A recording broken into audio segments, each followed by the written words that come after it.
ಹಲಗೂರಿನ ಒಳಗೆರೆ ದೊಡ್ಡಿ ಗ್ರಾಮದಲ್ಲಿರುವ ಪ್ರತಿಷ್ಠಿತ ವಿದ್ಯಾಧಾರೆ ಇಂಟರ್ನ್ಯಾಷನಲ್ ಶಾಲೆಯಲ್ಲಿ ಕಾರ್ಗಿಲ್ ವಿಜಯೋತ್ಸವ ಆಚರಣೆ.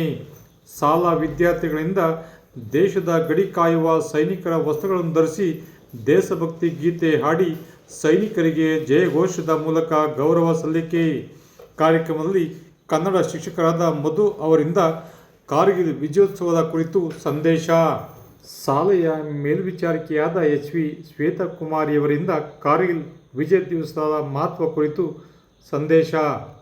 ಕಾರ್ಯಕ್ರಮದಲ್ಲಿ ಪ್ರಾಂಶುಪಾಲರಾದ ಸಂಧ್ಯಾ ರಾಣಿ, ಶಾಲಾ ಸಂಸ್ಥಾಪಕರಾದ ಎಚ್.ವಿ. ಅಶ್ವಿನ್ ಕುಮಾರ್, ಮೇಲ್ವಿಚಾರಕಿ ಎಚ್.ವಿ. ಶ್ವೇತಕುಮಾರಿ, ಅಕ್ಷತಾ ಅಶ್ವಿನ್ ಸೇರಿದಂತೆ ಶಾಲೆಯ ಸಹ ಶಿಕ್ಷಕರು, ಸಿಬ್ಬಂದಿ ವರ್ಗದವರು, ಮಕ್ಕಳು, ಪೋಷಕರು ಉಪಸ್ಥಿತರಿದ್ದರು. ಈ ಸಂದರ್ಭದಲ್ಲಿ ಮಕ್ಕಳ ದೇಶಭಕ್ತ ಗೀತೆ ಎಲ್ಲರ ಗಮನ ಸೆಳೆಯಿತು. ವಿಶೇಷ ವರದಿ. ಅರ್ಥಭೂಮಿಯ ಸೇವಕ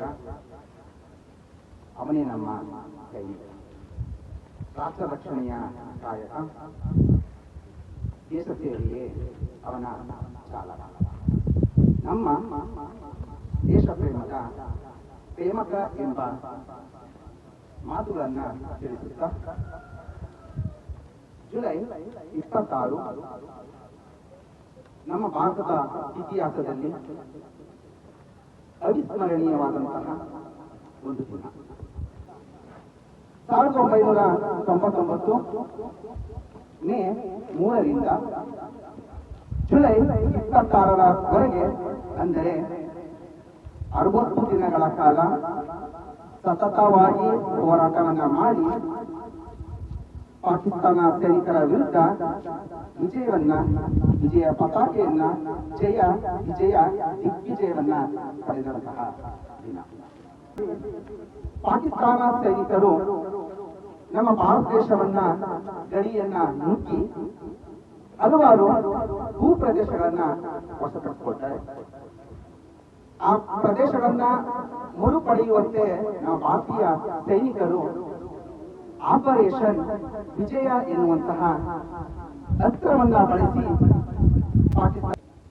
ಅಷ್ಟೇ ಅಲ್ಲ, ಇಂತಹ ಮಹಾನ್ ಸೈನಿಕರಲ್ಲಿ ಕ್ಯಾಪ್ಟನ್ ಆಗಿದ್ದಂತಹ ವಿಕ್ರಮ್ ಬಾತ್ರಾ, ಲೆಫ್ಟಿನೆಂಟ್ ಆದಂತಹ ಮನೋಜ್ ಕುಮಾರ್ ಪಾಂಡೆರವರು, ಹಾಗೆ ಮೇಜರ್ ಆಗಿದ್ದಂತಹ ಸೈತಾನ್ ಸಿಂಗ್ ರವರ ಸತತವಾದಂತಹ ಹೋರಾಟದ ಶೌರ್ಯದ ದಿನನೇ ಕಾರ್ಗಿಲ್ ವಿಜಯದ.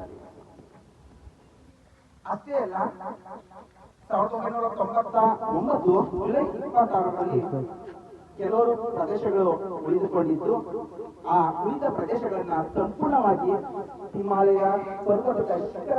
ಇವರ ಸೈನಿಕರಿಗೆ ನಮ್ಮ ನಮನಗಳನ್ನ, ಅಭಿನಂದನೆಗಳನ್ನ ಸಲ್ಲಿಸುತ್ತಾ ನಾವೆಲ್ಲರೂ ಕೂಡ ಅವರಿಗೆ ಜೈ ಜವಾನ್ ಎನ್ನುವಂತಹ ಘೋಷಣೆಯನ್ನ ಕೂಗುತ್ತಾ ಬೋಲೋ ಭಾರತ್ ಮಾತಾ ಕಿ ಜೈ ಎನ್ನುವಂತಹ ನೇರ, ದಿಟ್ಟ, ನಿರಂತರ ಸುದ್ದಿಗಳಿಗಾಗಿ ಮಾಮ್ರಾ ನ್ಯೂಸ್ ವೀಕ್ಷಿಸಿ, ಸಬ್ಸ್ಕ್ರೈಬ್ ಆಗಿ.